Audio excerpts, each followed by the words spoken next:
Salam Bapak, Ibu, Saudara. Selamat beribadah pada Minggu tanggal 16 Agustus 2020. Minggu ketiga bulan kebangsaan dengan tema Pikiran Tuhan Tak Terselami. Membawa firman Bapak Pendeta Timotius Setianto.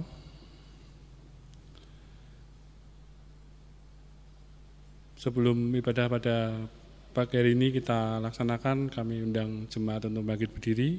Mari kita masuk dalam peribadahan minggu ketiga bulan kebaktian.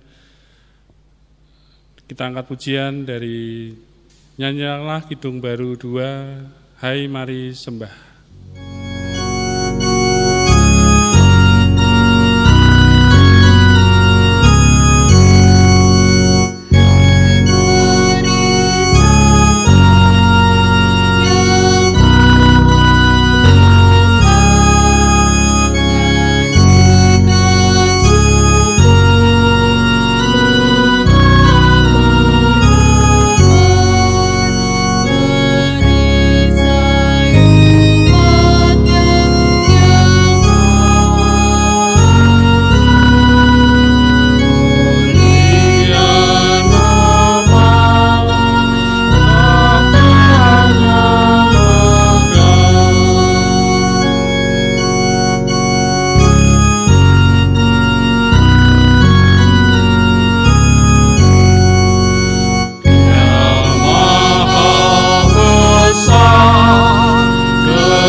Pertolongan kita adalah dalam nama Tuhan yang menciptakan langit dan bumi. Amin. Kasih karunia dan damai sejahtera dari Allah Bapa dan Tuhan Yesus Kristus ada pada saudara sekalian. Dan pada saudara juga.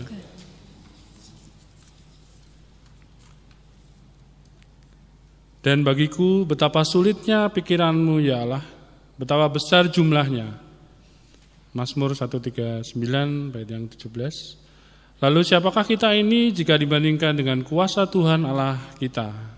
Tangan pujian dari Kidung Jemaat 64 bait 1 dan 2. Bila kulihat bintang gemerlapan.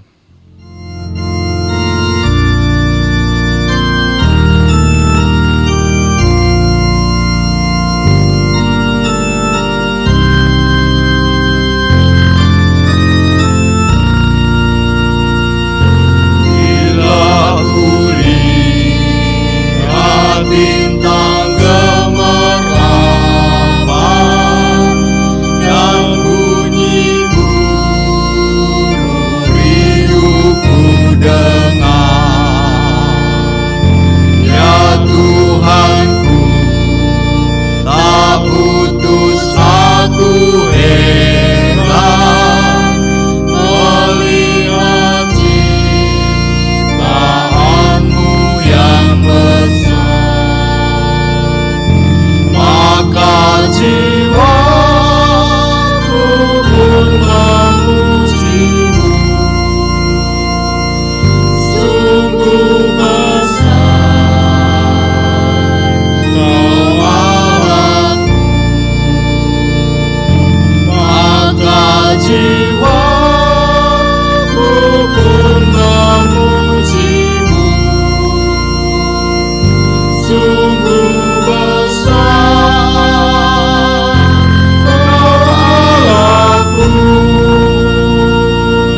Bapak Ibu Saudara, mari kita masuk dalam pengakuan dosa.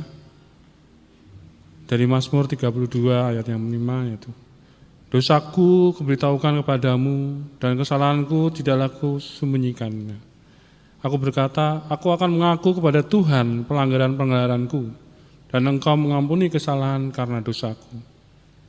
Mari kita bersama menaikkan doa pribadi kepada Tuhan. Saya persilakan.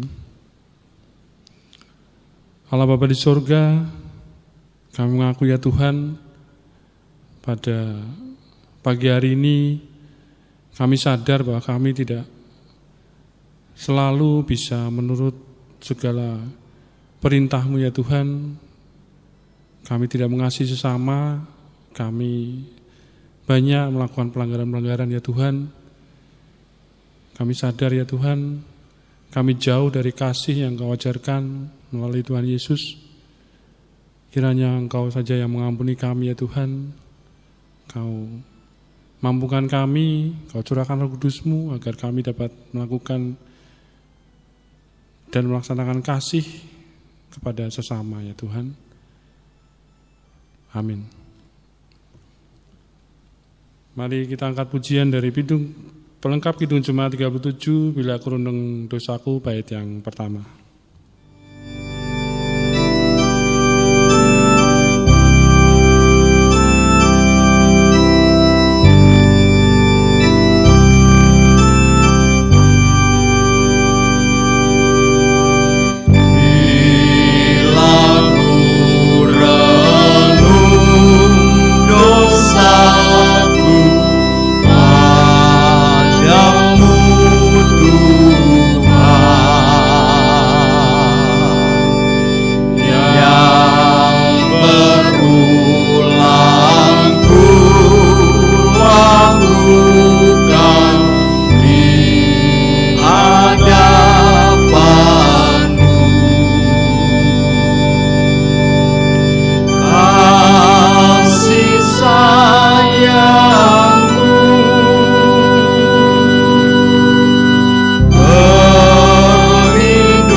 Jemaat kami undang bangkit berdiri. Setelah kita mengaku dosa kita di hadapan Tuhan, terimalah berita anugerah di dalam Mazmur 25 ayat 10. Segala jalan Tuhan adalah kasih setia dan kebenaran bagi orang yang berpegang pada perjanjiannya dan peringatan-peringatannya.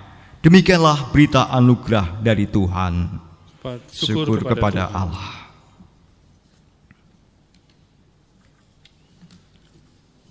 Mari kita angkat pujian dari arti kehadiran-Mu. Kami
Mari kita menaikkan doa epiklesi.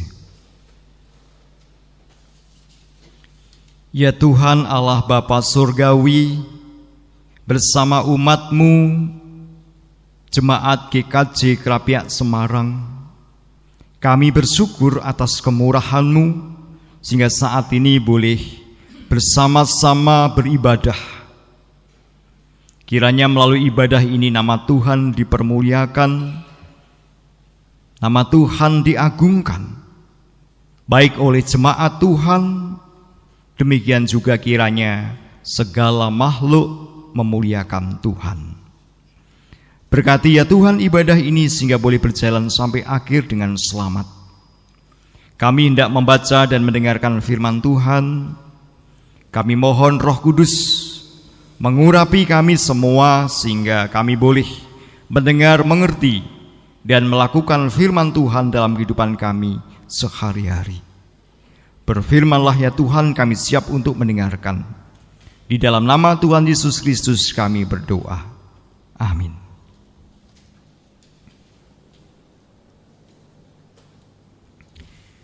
Bapak, Ibu, Saudara, jemaat Tuhan yang terkasih, firman Tuhan akan kita baca dan kita renungkan bersama dari Injil Matius pasal 15 ayat 21 sampai dengan ayat 28. Injil Matius pasal 15 ayat 21 sampai 28 dalam Alkitab diberi judul Perempuan Kanaan yang Percaya. Demikian firman Tuhan. Lalu Yesus pergi dari situ dan menyingkir ke daerah Tirus dan Sidon. Maka datanglah seorang perempuan Kanaan dari daerah itu dan berseru, "Kasihanilah aku ya Tuhan, anak Daud, karena anakku perempuan kerasukan setan dan sangat menderita." Tetapi Yesus sama sekali tidak menjawabnya. Lalu murid-muridnya datang dan meminta kepadanya, "Suruhlah ia pergi. Ia mengikuti kita dengan berteriak-teriak." Jawab Yesus, "Aku diutus hanya kepada domba-domba yang hilang dari umat Israel." Tetapi perempuan itu mendekat dan menyembah Dia sambil berkata, "Tuhan, tolonglah aku." Tetapi Yesus menjawab, "Tidak patut mengambil roti yang disediakan bagi anak-anak dan melemparkannya kepada anjing." Kata perempuan itu, "Benar Tuhan, namun anjing itu makan remah-remah yang jatuh dari meja tuannya." Maka Yesus menjawab dan berkata kepadanya, "Hai ibu, besar imanmu, maka jadilah kepadamu seperti yang kau kehendaki." Dan seketika itu juga anaknya sembuh. Demikianlah pembacaan firman Tuhan. Yang berbahagia adalah mereka yang mendengarkan firman Allah dan yang memeliharanya. Haleluya.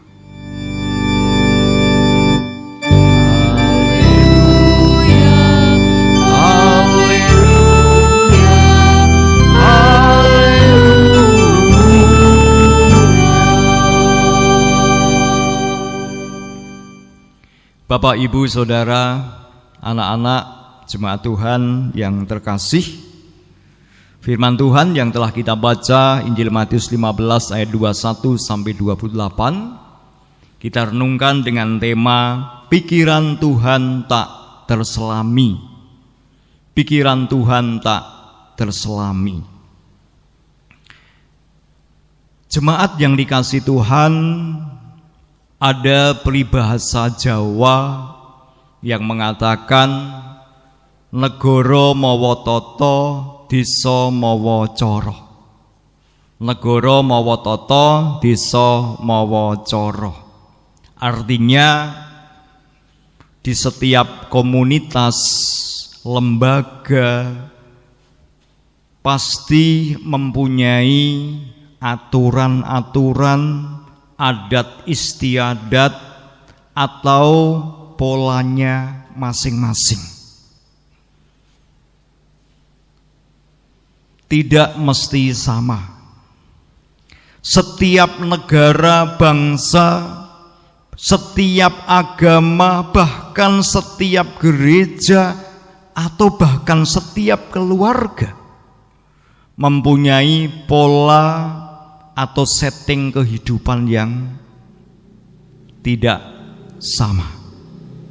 Misalnya saat ini, di saat terjadi pandemi COVID-19, pola hidup kita harus berbeda dengan kehidupan sebelum pandemi. Bahkan ada istilah new normal. Setelah pandemi, kemudian ada istilah new normal. Nah, Bapak, Ibu, Saudara, anak-anak, jadi pola kehidupan itu tidak selalu sama.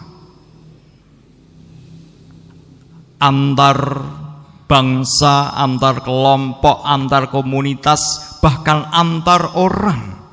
Bahkan dalam situasi yang berbeda, zaman yang berbeda pun pola itu bisa berbeda.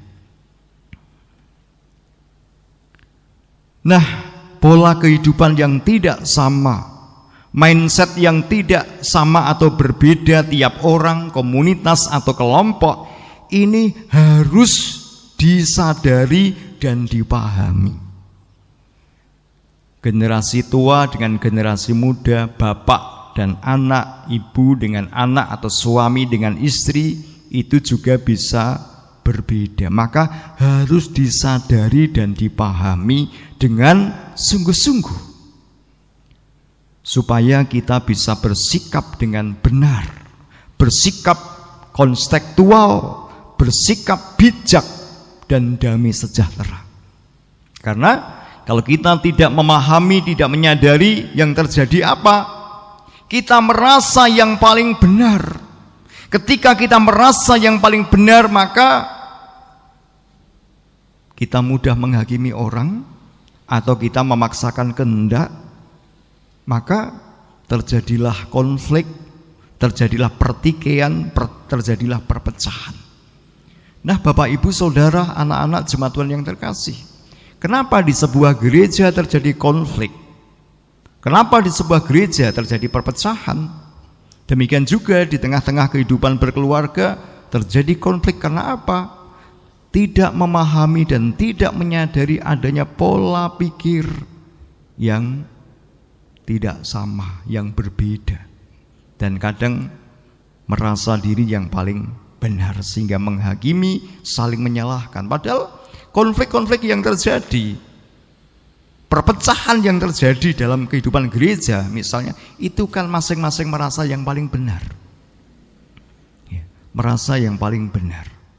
Nah, saya rasa di tengah-tengah kehidupan sosial masyarakat juga begitu. Kelompok tertentu, ya, memaksakan dirinya merasa yang paling benar, kelompok yang lain juga sama. Nah, Bapak Ibu yang terkasih, ini baru merenungi tentang pola pikir dan pola hidup manusia atau kita yang berbeda dan tidak sama. Bagaimana dengan pikiran Tuhan?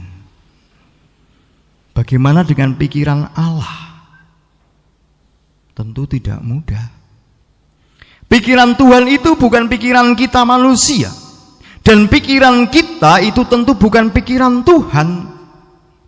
Oleh karena itu jangan pernah merasa paling mengerti pikiran Tuhan. Banyak Bapak, Ibu, Saudara, anak-anak orang yang merasa ini loh yang dikehendaki Tuhan itu seperti ini, pikiran Tuhan itu seperti ini, suara Tuhan itu seperti ini, firman Tuhan itu seperti ini. Dan masing-masing mengklaim merasa yang paling benar, merasa yang paling mendapat wahyu, merasa yang saya mendapat suara Allah, rohnya ada padaku dan seterusnya. Tapi anehnya yang terjadi simpang siur, mengklaim diri yang paling benar, pihak lain salah, dan saling mengklaim bahwa ini suara Tuhan, ini dari Tuhan, ini pikiran Tuhan. Nah, Bapak, Ibu, Saudara yang terkasih, pikiran Tuhan itu sungguh tak terselami. Pikiran Tuhan itu sungguh tak terselidiki. Meskipun kita mungkin apal isi kitab suci, atau setiap hari kita baca kitab suci, kita merenungkannya, tetapi kita harus sadar bahwa kitab suci ini kan bukan 100% pikiran Allah. Ini kan ditulis oleh hamba-hamba Tuhan pada waktu itu dalam konteks zaman yang sangat jauh berbeda, sehingga ketika kita membaca Alkitab itu kita juga perlu merefleksikan, menarik ke dalam konteks kita juga. Nah, ini perlu kita renungkan. Nah, saudara, dalam bacaan firman Tuhan, kalau kita membaca tentu tidak hanya dari ayat 21 sampai 28, tetapi keseluruhan pasal 15, di situ ada judul Perintah Allah dan Adat Istiadat Yahudi. Kemudian perikop yang kedua, perempuan Kanaan yang percaya. Nah, saudara, orang-orang Farisi, ahli Taurat, itu merasa sangat paham tentang isi kitab suci atau kitab Taurat. Maka disebut ahli Taurat. Nah, kemudian mereka yang sangat paham, ya, para tua-tua ahli Taurat, orang-orang Farisi ini, mereka juga sangat kuat di dalam membuat dan menentukan adat istiadat Yahudi, seolah itu adalah sesuai dengan hukum agama, hukum Allah, yakni perintah Tuhan. Berarti itu adalah pikiran Tuhan, sehingga melanggar tradisi Yahudi, melanggar adat istiadat Yahudi sama dengan melanggar kehendak Allah, melanggar pikiran Allah, sehingga itu dosa dan bisa dibunuh, bisa dilempari batu sampai mati karena melanggar pikiran Allah atau kehendak Allah atau adat istiadat. Nah, contoh implikasi pola pikir atau pola hidup seperti ini adalah bagi mereka, orang yang sangat berpegang teguh pada adat istiadat Yahudi ini, bangsa lain atau orang lain itu adalah najis. Orang lain dari bangsa Yahudi itu adalah najis. Mereka bukan umat Allah. Bangsa lain itu tidak ada anugerah. Bangsa lain itu adalah berdosa, najis, bahkan digambarkan seperti, maaf, anjing. Anjing. Nah, mensikapi pola hidup, pola pikir seperti ini, Tuhan Yesus tidak banyak berdebat, ya, karena dengan pola pikir yang tidak sama pasti tidak terjadi titik temu.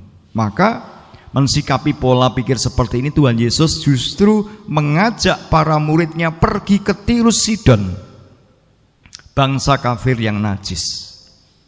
Jadi memandang bangsa lain itu kafir najis, justru Tuhan Yesus mengajak para murid itu ke sana.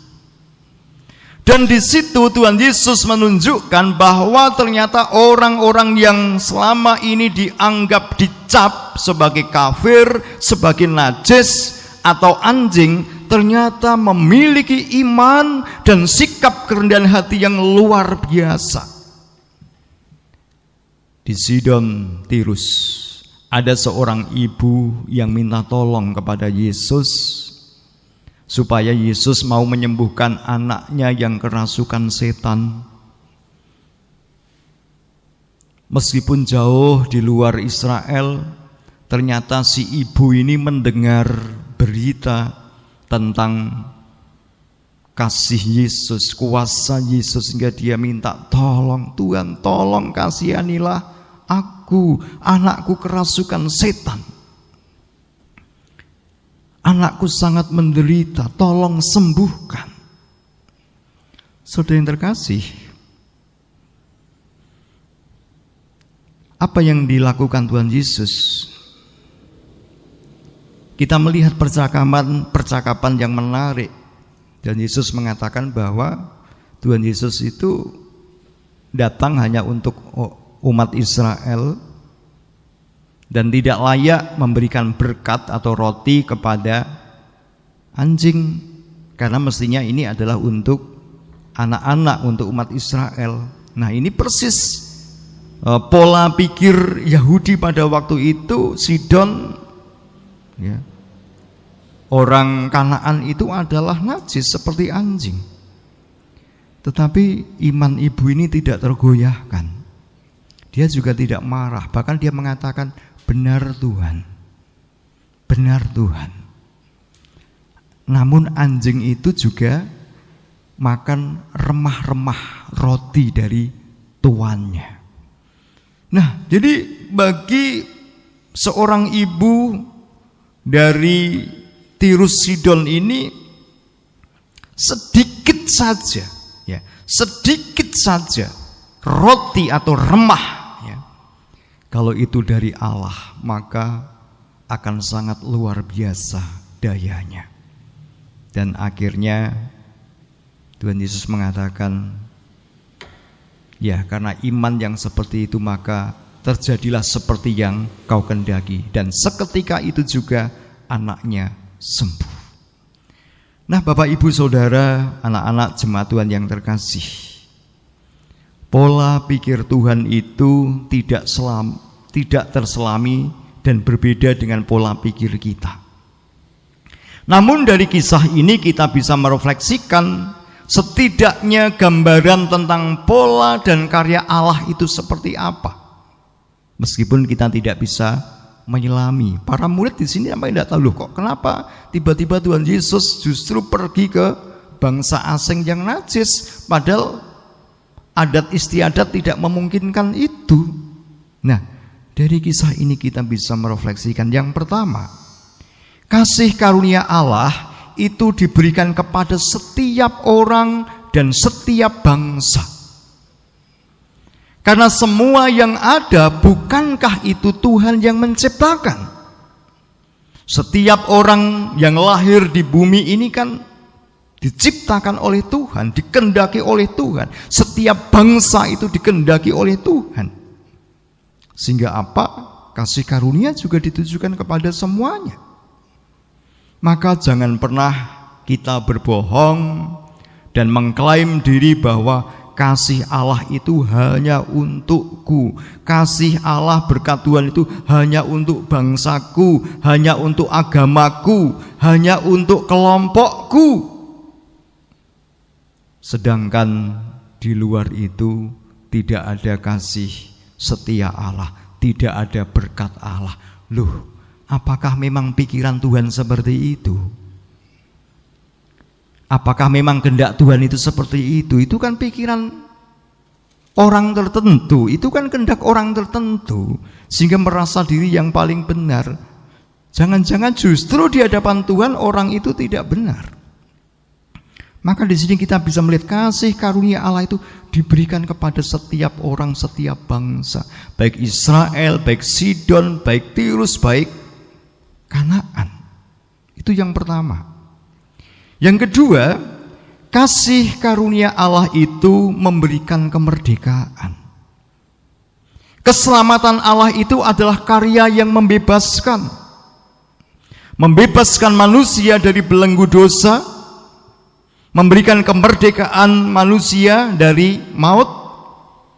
Oleh karena itu, jangan jadikan hidup kita justru semakin terbelenggu dengan aturan-aturan adat istiadat dan keagamaan yang justru menindas, justru membuat kita tidak mendapatkan berkat kebebasan atau kemerdekaan. Jangan sampai berkat Tuhan itu justru mematikan kemanusiaan kita.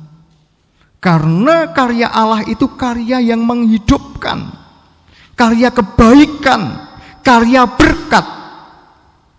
Nah, kalau kita melihat orang yang mengklaim diri sebagai utusan Tuhan, hamba Tuhan, tapi yang terjadi justru mematikan, membunuh, membinasakan, memporak-porandakan, merusak, apa itu tidak bertentangan?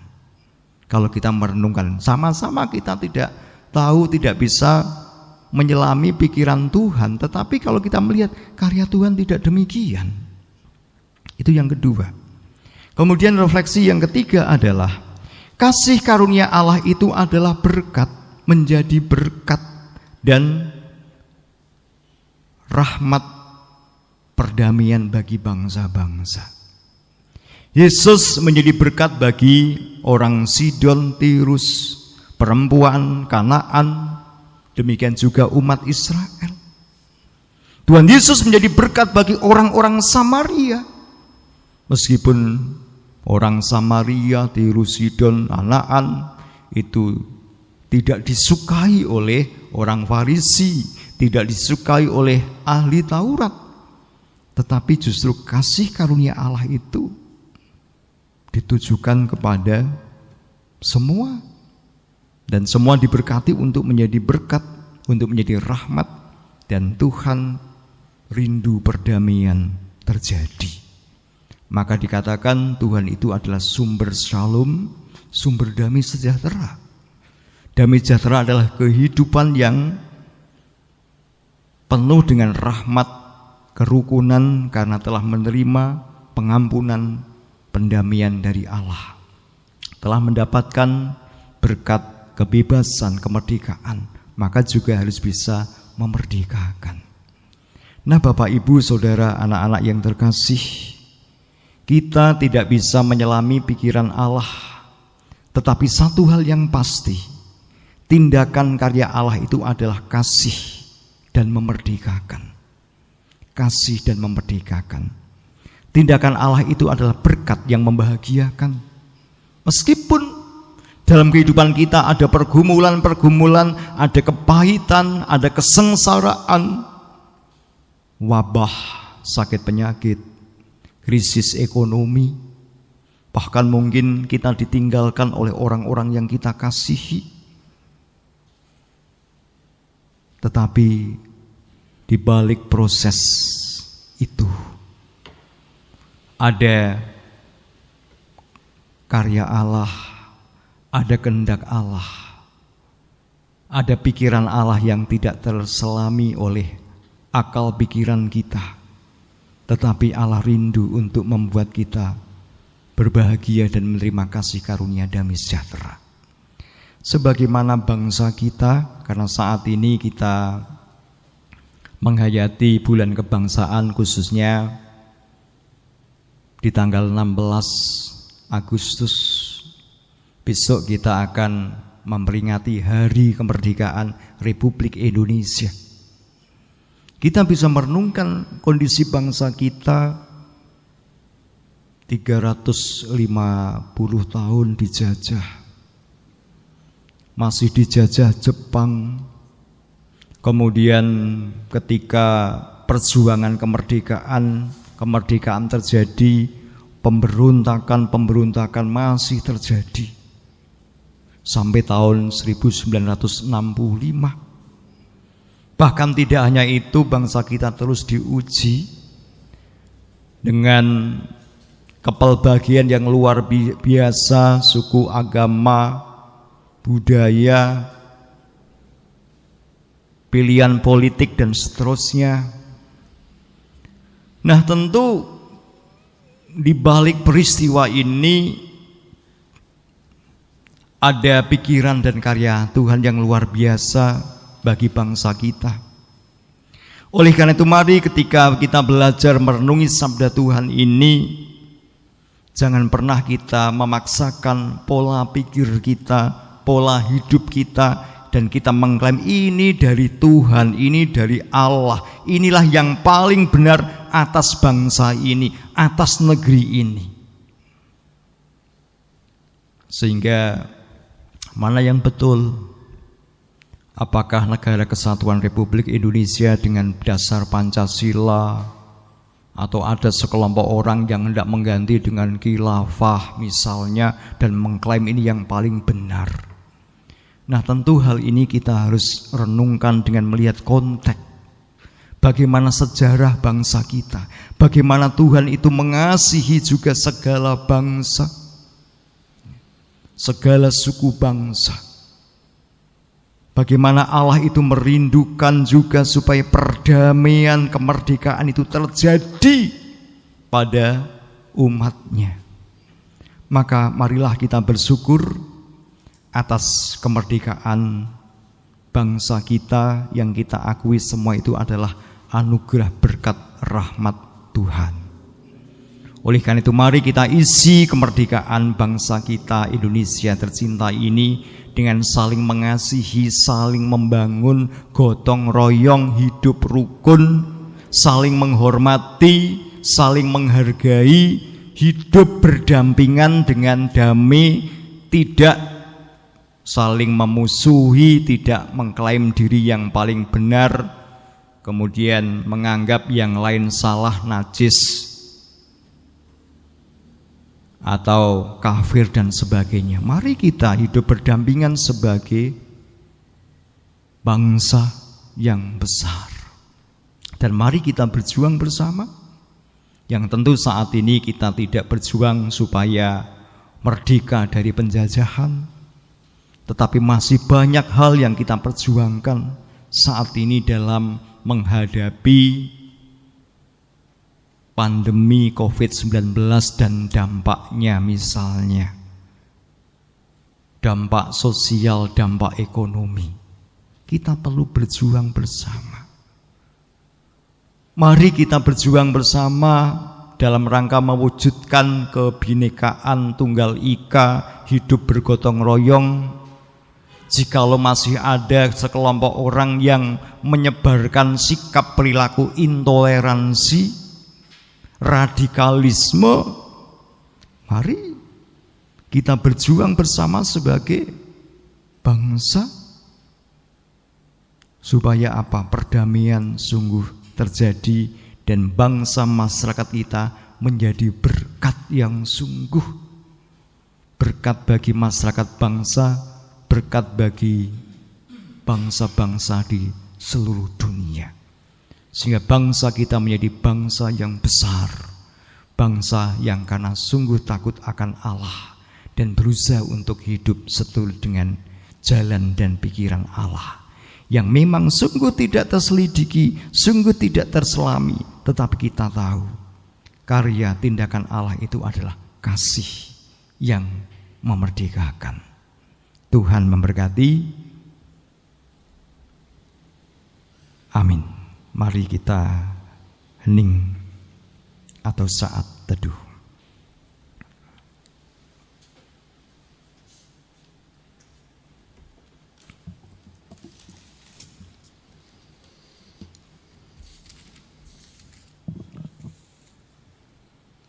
Saat teduh cukup. Kami undang jemaat untuk bangkit berdiri. Mari bersama dengan umat Tuhan di segala zaman, mari kita mengakui pengakuan iman rasuli yang demikian. Aku percaya kepada Allah Bapa yang Maha Kuasa, Khalik langit dan bumi, dan kepada Yesus Kristus, anaknya yang tunggal Tuhan kita, yang dikandung daripada Roh Kudus, lahir dari anak darah Maria, yang menderita di bawah pemerintahan Pontius Pilatus, disalibkan, mati dan dikuburkan, turun ke dalam kerajaan maut. Pada hari yang ketiga bangkit pula dari antara orang mati, naik ke surga, duduk di sebelah kanan Allah Bapa yang Maha Kuasa, dan akan datang dari sana untuk menghakimi orang yang hidup dan yang mati.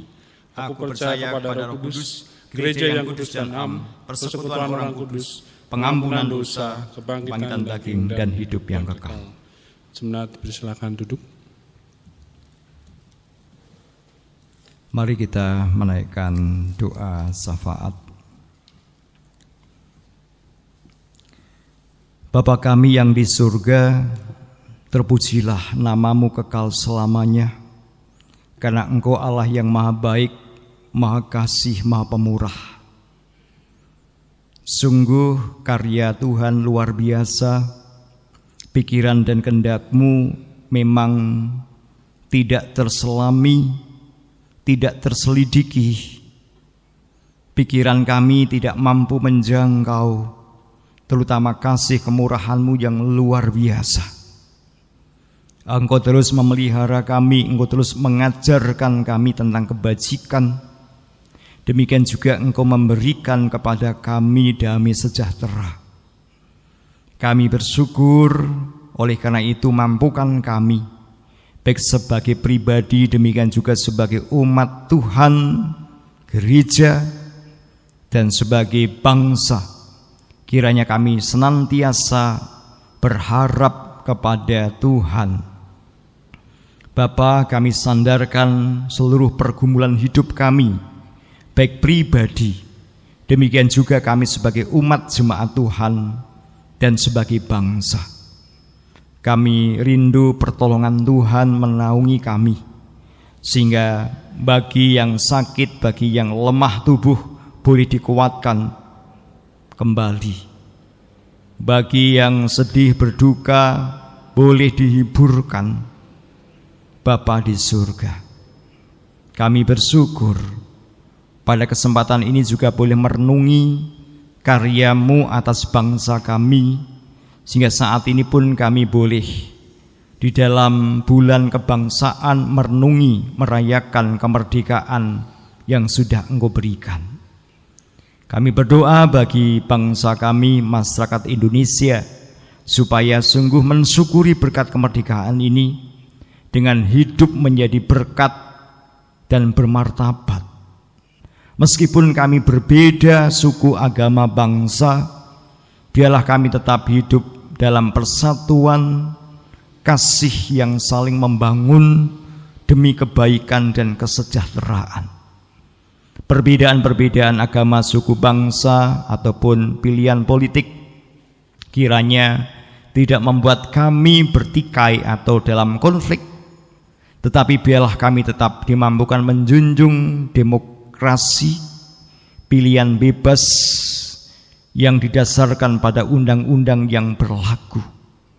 Untuk itu berkati para pemimpin bangsa, baik presiden, wakil presiden, kabinet, wakil rakyat, pemerintah daerah, sampai wakil pemerintahan yang paling bawah di kampung, di desa, sehingga kami boleh bersatu hati dengan hikmat-Mu memimpin negeri pemberian Tuhan ini menjadi masyarakat yang baik, yang takut akan Allah,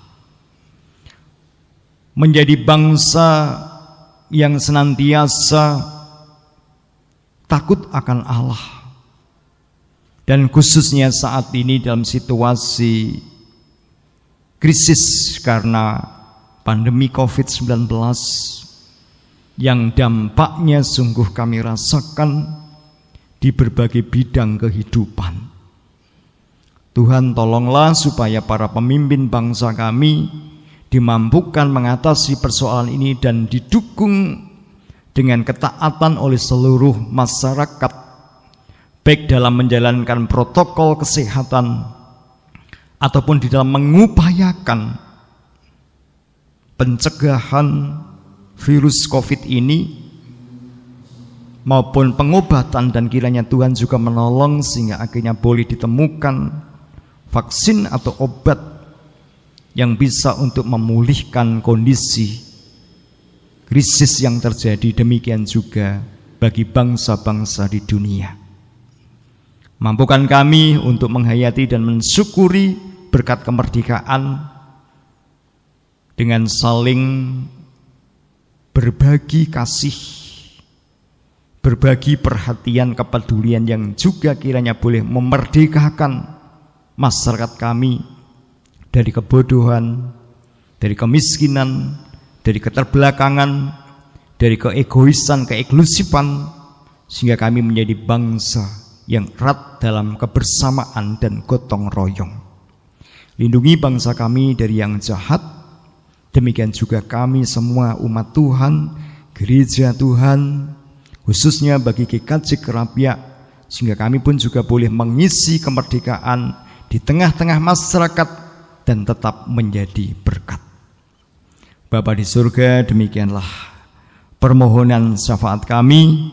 Semua ini kami naikkan kepadamu di dalam nama Tuhan Yesus Kristus yang telah mengajarkan berdoa kepada kami. Bapa kami yang di surga, dikuduskanlah namamu, datanglah kerajaan-Mu, jadilah kehendak-Mu di bumi seperti di surga. Berikanlah kami pada hari ini makanan kami yang secukupnya, dan ampunilah kami akan kesalahan kami seperti kami juga mengampuni orang yang bersalah kepada kami. Dan janganlah membawa kami ke dalam pencobaan, tetapi lepaskanlah kami daripada yang jahat. Karena Engkau lah yang punya kerajaan dan kuasa dan kemuliaan sampai selama-lamanya. Amin. Pada kebaktian kali ini kita diberi kesempatan untuk mempersembahkan persembahan yang kita ambil dari berkat yang kita terima dari hari lepas hari. Untuk persembahan pada kebaktian ini dasar dari persembahan diambil dari Injil menurut Matius pasal yang ke-6 ayat 19 sampai dengan 21. Janganlah kamu mengumpulkan harta di bumi ngengat dan karat merusakkannya dan pencuri membongkar serta mencurinya. Tetapi kumpulkanlah bagimu harta di surga ngengat dan karat tidak merusakkannya dan pencuri tidak membongkar serta mencurinya. Karena di mana hartamu berada, di situ juga hatimu berada.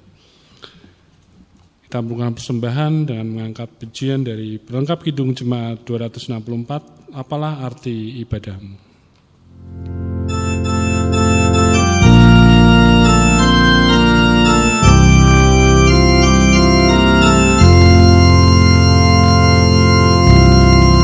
Apalah arti ibadahmu kepada Tuhan,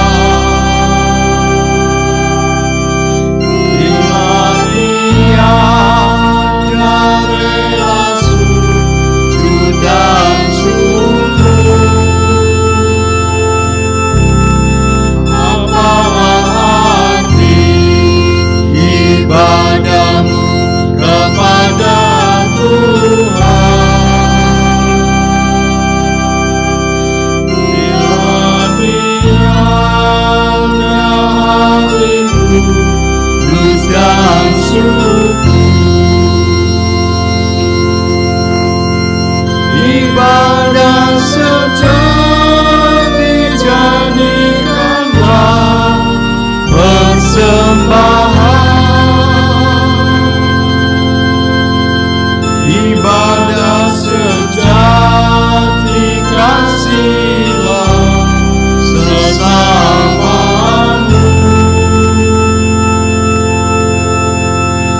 Ibadah sejati yang berkenan bagi Tuhan. Jujur dan tulus ibadah murni bagi Tuhan.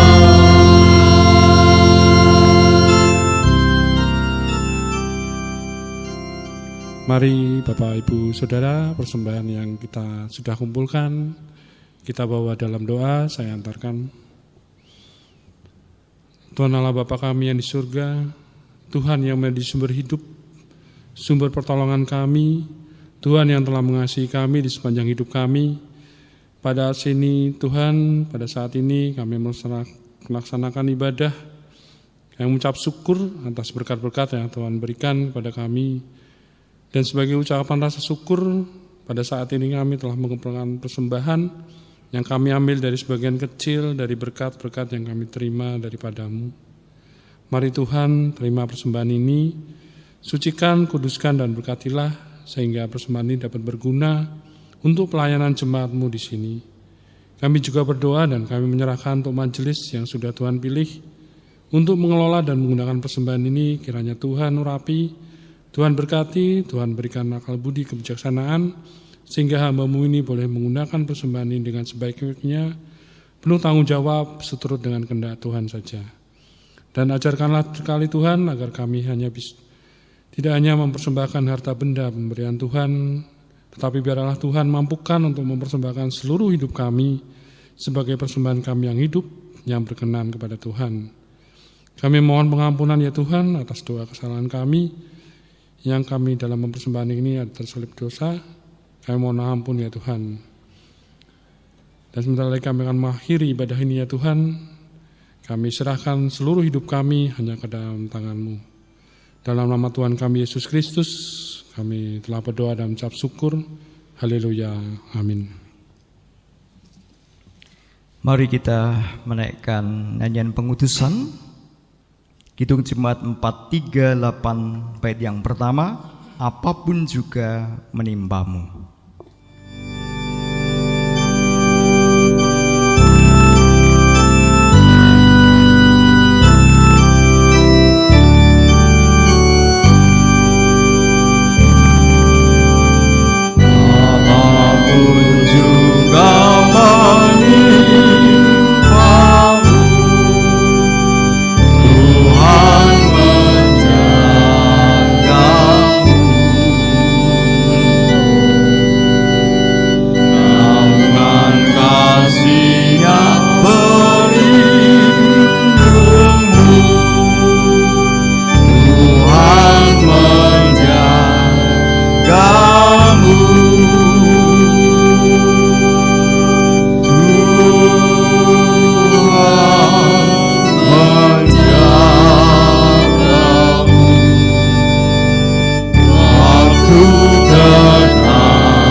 Jemaat yang dikasihi Tuhan, arahkanlah hatimu kepada Tuhan.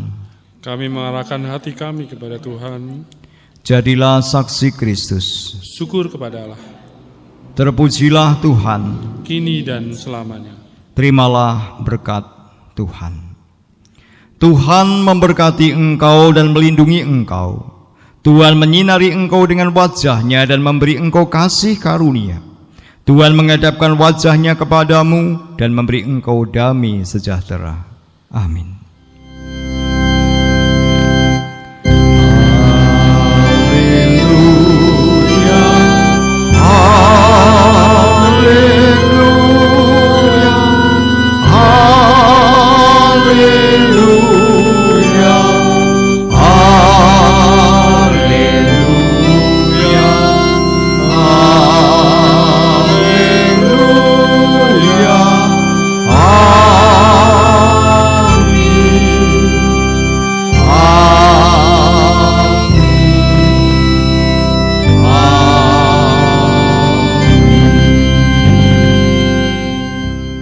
Tutup kebaktian pada minggu pagi ini ya Tuhan dengan Pemar menyanyikan dari pelengkap Kidung Jemaat 164 Jalan Hidup Tak Selalu bait yang ketiga.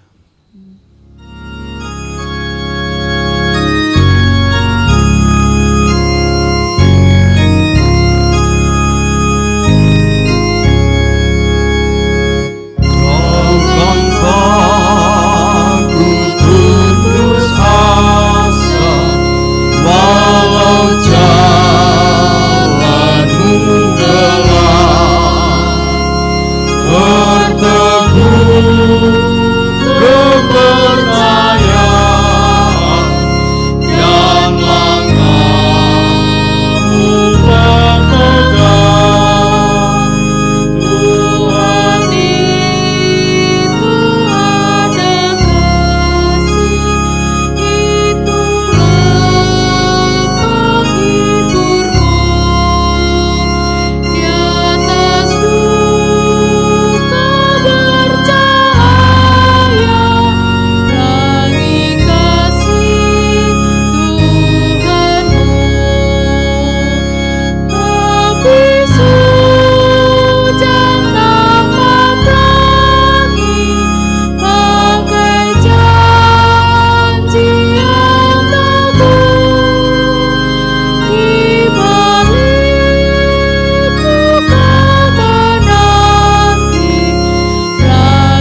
jaganing atine wong tuwa lamun nyawang putra wayahira den samya rukun manunggal budi pepindane para ambong tani dulu tanemanira samya krepto panenira lero ping samudra pinuji Gusti kang mulya kang dadi sumbering berkahnya pinuji Gusti kang mulya kang dadi sumbering berkahnya.